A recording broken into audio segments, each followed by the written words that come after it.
పలమనేరు పురపాలక సంఘం పరిధిలోని భజంత్రి వీధిలో గల 5వ నెంబర్ చౌక దుకాణంలో స్మార్ట్ రేషన్ కార్డుల పంపిణీ కార్యక్రమాన్ని పలమనేరు శాసనసభ్యులు ఎన్ అమరనాథ్ రెడ్డి ప్రారంభించారు.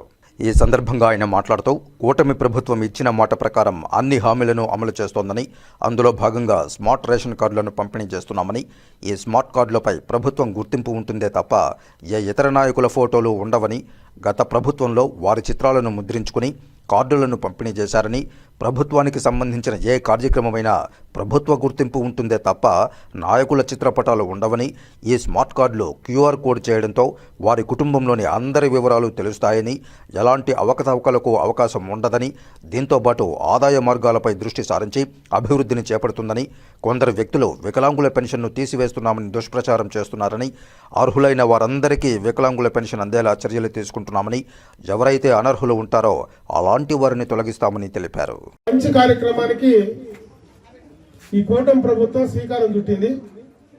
ముఖ్యంగా రేషన్ కార్డులు అనేది ప్రతి కుటుంబంలో కూడా ఒక ప్రధానమైనటువంటి నిత్యం మనకు అవసరమైనటువంటి కార్యక్రమం.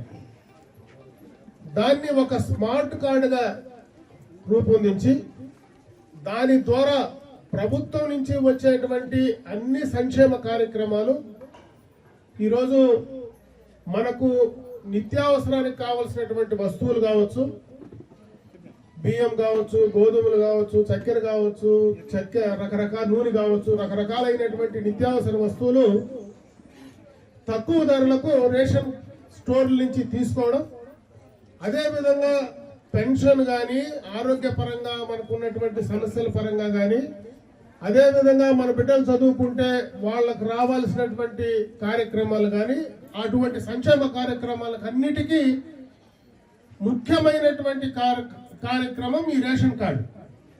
ఈ రేషన్ కార్డు ద్వారా రకరకాలైనటువంటి ఉపయోగాలు ఉన్నాయి. ఈరోజు ఈ స్మార్ట్ రేషన్ కార్డు ద్వారా మనం ఇక్కడనే కాదు, మనం ఇక్కడ కాపురం ఉండి ఈ ఊర్లోనే సరుకులు తీసుకోవాలని లేదు. రాష్ట్రం మొత్తం పైన ఏ మారుమూల నుంచి అయినా ఈ యొక్క రేషన్ కార్డు ద్వారా మనకు రావాల్సినటువంటి అవకాశాలు, రావాల్సినటువంటి లబ్ధిని ఎక్కడి నుంచైనా తీసుకోవడానికి ఇది ఒక అవకాశం. అదేవిధంగా గత ప్రభుత్వం లాగా ఏదో ప్రచారానికో ఆర్భాటానికో పరిమితం కాకుండా ఈ ప్రభుత్వంలో మన ముఖ్యమంత్రి చంద్రబాబు నాయుడు గారు వచ్చిన తర్వాత వ్యక్తులకు ప్రాధాన్యత కంటే కూడా ప్రభుత్వానికి, ప్రజా సంక్షేమానికి ప్రాధాన్యత ఇవ్వాలనేటువంటి ఉద్దేశంతో ఒక ప్రభుత్వ ఎంబ్లంతో ఈరోజు మీకు అందరికీ కూడా ఈ కార్డులు పంపిణీ చేసేటువంటి కార్యక్రమం చేయడం జరుగుతా ఉంది. మీరు బాగా ఉపయోగించుకోమని చెప్పి ఈ సందర్భంగా ఇక్కడ ఉన్నటువంటి సోదరులందరినీ కూడా నేను కోరుకుంటున్నా. కార్డు కూడా జాగ్రత్తగా పెట్టుకోండి. ఎక్కడైనా విధి లేకుండా కార్డు ఎక్కడైనా పోయినా తిరిగి కూడా కార్డు పొందొచ్చు. పోతే పర్మనెంట్ గా ఈరోజు మనకు ఏటీఎం కార్డు పోతే మళ్ళీ ఏటీఎం కార్డు రాదనేది ఏం లేదు.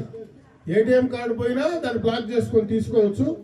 ఈ కార్డు పోయినా కూడా మళ్ళా మనం అప్లై చేసుకొని తీసుకోవడానికి వెసులుబాటు ఉంది. కాబట్టి ఉండే కార్డును జాగ్రత్తగా పెట్టుకోండి. పోతే మళ్ళీ కూడా తెచ్చుకోవడానికి అవకాశాలు ఉన్నాయనేటువంటి విషయాన్ని కూడా ఈ సందర్భంగా మీ అందరి దృష్టికి తీసుకొస్తూ, ఈ రోజు ప్రభుత్వం అందించేటువంటి అన్ని సంక్షేమ కార్యక్రమాలు, ముఖ్యంగా చాలా మంది మహిళలు ఉన్నారు ఇక్కడ.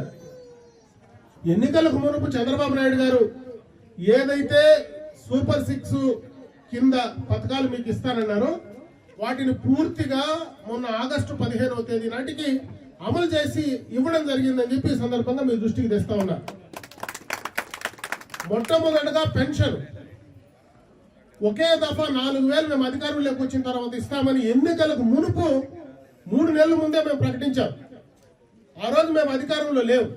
మేము ప్రకటించిన నాటి నుంచి మేము ఇస్తామని మాట చెప్పాం.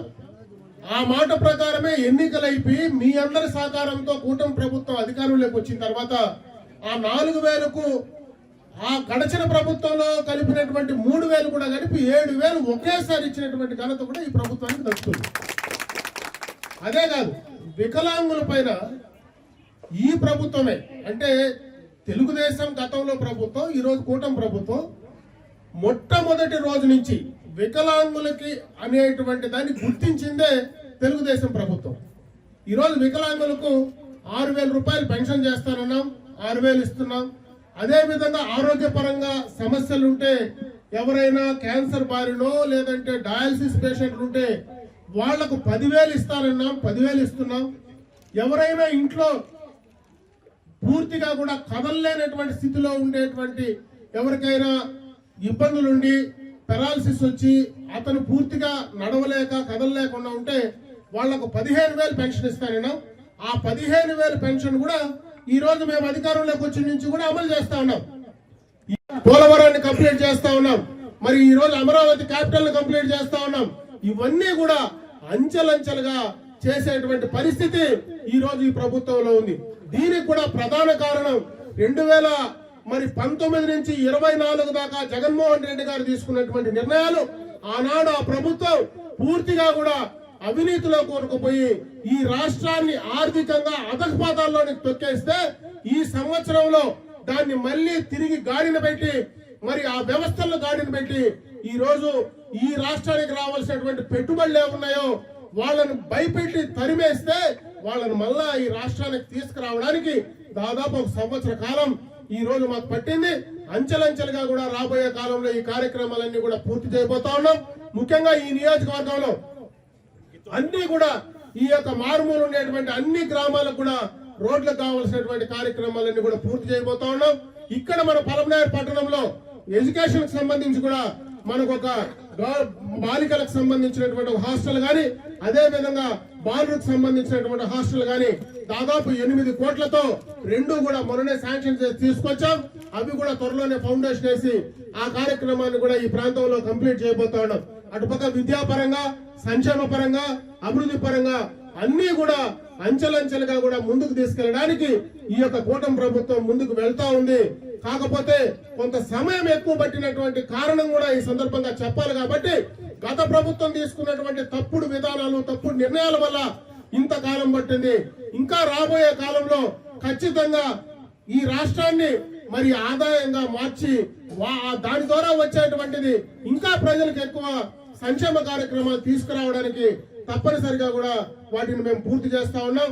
నిన్ననే కూడా పవన్ కళ్యాణ్ గారు మాట్లాడారు. ఈ యొక్క 5 సంవత్సరాల్లో, గత 5 సంవత్సరాల్లో వాళ్ళు చేసినటువంటి దారుణాలు, వాళ్ళు చేసినటువంటి ఇబ్బందులు ఎదుర్కొని ఈ రాష్ట్రాన్ని గాడిలో పెట్టాలంటే ఈ 5 సంవత్సరాలు సాలదు. ఖచ్చితంగా ఒక నిలకడైనటువంటి ప్రభుత్వాన్ని కనీసం ఒక 10-15 సంవత్సరాలు ఒక ప్రభుత్వానికి అవకాశం ఇస్తే వాళ్ళు పని చేసేయడానికి అవకాశం ఉంటుంది. కాబట్టి దానిపైన కూడా ప్రజలు ఆలోచించి ఎవరు మనకు పని చేస్తున్నారు, ఎవరైతే పని చేయగలరో ఆ ప్రభుత్వాన్ని మళ్ళీ కొన్నాళ్ల పాటు ఉంటే మనందరికీ కూడా ఇటువంటి మంచి కార్యక్రమాలు చేయడానికి ఉపయోగపడతాయి అనేటువంటి విషయాన్ని మీరు కూడా ఆలోచించుకోమని చెప్పి ఈ సందర్భంగా మీ దృష్టికి తీసుకొస్తూ ఈ కార్యక్రమాన్ని మీరు ఉపయోగించుకోండి. ఖచ్చితంగా రాబోయే కాలంలో ఇంకా ఎక్కువ ఈ ప్రభుత్వం నుంచి వచ్చేటువంటి సంక్షేమ అభివృద్ధి కార్యక్రమాలు చేయడానికి ఈ ప్రభుత్వం సిద్ధంగా ఉంది. మీ ప్రతినిధిగా, మీ శాసనసభ్యుడిగా నేను కూడా ఆ కార్యక్రమాలు పూర్తి చేసి అందివ్వడానికి ఎల్లవేళలా మీకు అందుబాటులో ఉండే ఆ కార్యక్రమాలు చేస్తానని చెప్పి మరొకసారి మీ అందరూ కూడా తెలియజేసుకుంటూ సెలవు తీసుకుంటాను. కొంతమందికి గత ప్రభుత్వంలో ఏదైతే నిజంగా అనర్హులకి కొంతమందికి పెన్షన్లు ఇచ్చారు, దాన్ని మళ్ళీ ఎంక్వైరీ చేయమన్నాం. ఆ ఎంక్వైరీ ప్రకారం నిజంగా అనర్హులైనంటేనే దాన్ని తీసివేయడం జరుగుతుంది. కొన్ని చోట్ల తప్పుడు ప్రచారాలు చేస్తున్నారు. చాలా మందికి తీసేస్తారని చెప్పడం ప్రతిపక్షం ఈ రోజు దాన్ని ఏదో సాగ్గా చూసుకొని చెప్తా ఉన్నారు. నిన్ననే ముఖ్యమంత్రి గారు పదే చెప్తా ఉన్నారు. మేము కూడా ఈ రోజు ఈ సమావేశం ద్వారా కూడా చెప్పదలుచుకున్నాం. నిజంగా అర్హులైనటువంటి వాళ్ళకి ఎవ్వరికి కూడా ఖచ్చితంగా పెన్షన్ వచ్చి తీరుతుంది. అనర్హులకు మాత్రమే పెన్షన్ రాదు. అటువంటి వాళ్ళు ఎవరైనా అర్హులైనటువంటి వాళ్ళు మాకు అర్హత ఉంది, నా పెన్షన్ తీసేశారంటే మళ్ళీ దాన్ని రీఎంక్వైరీ చేసి మళ్ళీ ఆ పెన్షన్ ఇవ్వడానికి ఈ రోజు వెసులుబాటు కల్పించాం. కాబట్టి దాన్ని కూడా మీరు ఉపయోగించుకోమని చెప్పి ఈ సందర్భంగా మీ దృష్టికి తెస్తా ఉన్నాం. అదే విధంగా గత ప్రభుత్వంలో జగన్మోహన్ రెడ్డి మాదిరి ఎన్నికలకు మునుపు 2014 ఎన్నికలకు మునుపు ఎంతమంది బిడ్డలు ఉంటే అందరికీ కూడా ఆ రోజు మేము తల్లికి వందనం కార్యక్రమం చేస్తామని ఆ రోజు చెప్పారు. అదే విధంగా ఆ తర్వాత జగన్మోహన్ రెడ్డి భార్య భారతి గారే పబ్లిక్ గా ఈరోజు సోషల్ మీడియాలో ఎక్కడ చూసినా కనపడుతుంది. మీకు ఎంతమంది బిడ్డలు ఉంటే అంతమందికి ఇస్తానని చెప్పారు. వాళ్ళ అధికారంలోకి వచ్చిన తర్వాత ఒక్కరికే పరిమితం చేశారు. 2024 ముందు అదే గత ప్రభుత్వంలో చంద్రబాబు నాయుడు గారు ఎన్నికలకు ముందు ఆయన ఎంతమంది బిడ్డలుంటే అంతమందికి ఇస్తామని ఆ రోజు మాట చెప్పాం. ఆ మాట ప్రకారం ఈ రోజు 3 బిడ్డలున్నా, 4 బిడ్డలున్నా, 5 మంది బిడ్డలున్నా, చదువుకునేటువంటి వాళ్ళున్నా, ఇంటర్మీడియట్ చదివే వరకు కూడా పెన్షన్ ఖచ్చితంగా ఇచ్చినటువంటి ఘనత కూడా, ఈ పెన్షన్ తల్లికి వందనం ఇచ్చినటువంటి ఘనత కూడా ఈ యొక్క కూటమి ప్రభుత్వానికే దక్కుతుందని చెప్పి ఈ సందర్భంగా తెలియజేసుకుంటా ఉన్నాం. గ్యాస్ కనెక్షన్స్ ఇస్తానన్నాం. ఉచితంగా గ్యాస్ కనెక్షన్స్ దీపం పథకం కింద ఏర్పాటు చేశాం. దీపం పథకం అనేది మొదలు పెట్టిందే చంద్రబాబు నాయుడు గారు.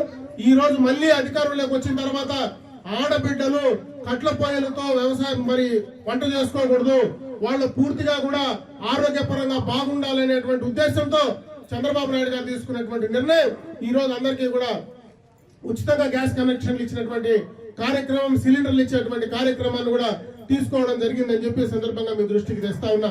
అదే కాదు, ముఖ్యంగా మహిళలకు ఒక ప్రధానమైన కార్యక్రమం ఫ్రీ బస్ కార్యక్రమం. ఆ రోజు చెప్పాం మేము అధికారంలోకి వస్తే ఖచ్చితంగా కూడా మహిళలందరికీ కూడా ఉచితంగా బస్ సౌకర్యం ఏర్పాటు చేస్తారన్నాం. పక్క రాష్ట్రాలు ఉన్నాయి, పక్కనే వాళ్ళు కూడా ఎన్నికల మేనిఫెస్టోలో చెప్పారు. ఒక పక్క తెలంగాణ ఉంది, ఒక పక్క కర్ణాటక ఉంది. ఆ 2 రాష్ట్రాల్లో కూడా మేము అధికారంలోకి వస్తే ఉచితంగా బస్సు ప్రయాణాలు కల్పిస్తామన్నారు. వాళ్ళ జిల్లా వరకునే పరిమితం చేశారు. ఈ రోజు ఈ ప్రభుత్వం ఇక్కడ కుప్పంలో బస్సు ఎక్కితే శ్రీకాకుళం దాకా ఎక్కడ కూడా మహిళలకు డబ్బులు తీసుకునే పరిస్థితి లేదు. వాళ్ళందరికీ కూడా ఉచితంగా కూడా ఈ రోజు బస్సు ప్రయాణం చేసేటువంటి అవకాశాన్ని ఈ ప్రభుత్వం కల్పించిందని చెప్పి సందర్భంగా మీ దృష్టికి తెస్తా ఉన్నా. ఇవన్నీ చేయడానికి దాదాపు 1 సంవత్సరం పట్టింది. ఇచ్చినటువంటి మాట ప్రకారం సూపర్ 6 విజయవంతం చేశాం. ఈ రోజు మీకు చెప్పకపోయినా ఇటువంటి రేషన్ కార్డు లాంటి కార్యక్రమాలు ఎన్నో చేశాం. మేము ఈ రోజు మనకే కూడా పక్కన హంద్రీనేవా కాలువ పోతా ఉంది. గత ప్రభుత్వంలో జగన్మోహన్ రెడ్డి గారు రామకుప్పానికి వచ్చి ఆ రోజు ఒక ట్యాంకర్లతో నీళ్లు తోలి గేట్లు ఎత్తుకొని పోయిన సందర్భాన్ని ఒకసారి మీరు సోషల్ మీడియాలో చూడొచ్చు. మేము అట్లా చేయలే. అధికారంలోకి వచ్చిన వెంటనే మొత్తం లైనింగ్ చేసి దాదాపు 700 కోట్ల రూపాయలు ఖర్చు పెట్టి ఈ రోజు బ్రహ్మాండంగా కూడా కుప్పంలో ఆఖరణ తమిళనాడు బార్డర్ లో ఉండేటువంటి పరమ సముద్రం చెరువు కూడా నీళ్లు పంపించేటువంటి కార్యక్రమాన్ని తీసుకురావడం జరిగింది. దాని ద్వారానే ఈ నియోజకవర్గంలో అన్ని చెరువులు దాదాపు 25 పాయింట్లు మనం ఎక్కడైతే నీటి చెరువులకు లింక్ చేయాలనో అవన్నీ కూడా పూర్తి చేస్తా ఉన్నాం. ఇక్కడ వర్షాలు పడకపోయినా ఎక్కడో వర్షాలు గోదావరి జలాల్లో గోదావరిలో వరద వస్తే ఇక్కడ మనకు పొలంనేరులో నీళ్లు తీసుకొచ్చేటువంటి కార్యక్రమాన్ని విజయవంతం చేశాం. రేపు చంద్రబాబు నాయుడు గారు రేపు వచ్చి జలహారతి ఇచ్చేటువంటి కార్యక్రమాన్ని కూడా రేపు చేయబోతా ఉన్నాడు అనేటువంటి విషయాన్ని కూడా ఈ సందర్భంగా మీ దృష్టికి తెస్తా ఉన్నారు.